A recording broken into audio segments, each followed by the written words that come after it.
आरव अपने कमरे की खिड़की के पास खड़ा था, जहां से बाहर की सड़कें धुंधली दिखाई दे रही थीं।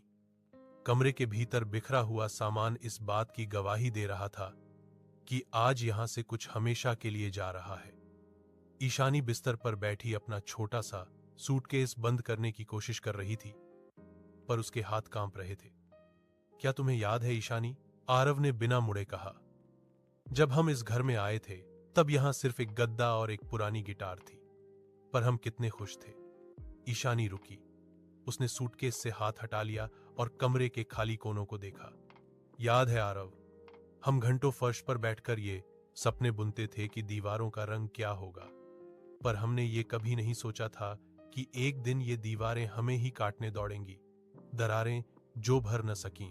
पिछले 2 सालों में उनकी बातचीत शिकायतों में बदल गई थी।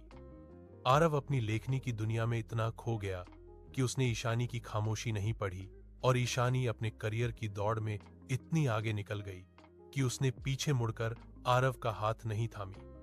वे एक दूसरे को प्यार तो करते थे, पर अब उनके बीच वह दोस्ती मर चुकी थी जो किसी भी रिश्ते की नींव होती है।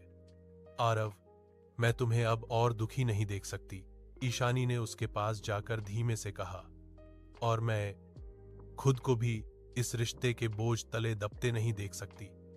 हम एक दूसरे को बचाते बचाते खुद डूब रहे हैं। आरव मुड़ा। उसकी आंखों में वो गहरा दर्द था जो सिर्फ वही समझ सकता है जिसने अपनी पूरी दुनिया को उजड़ते देखा हो।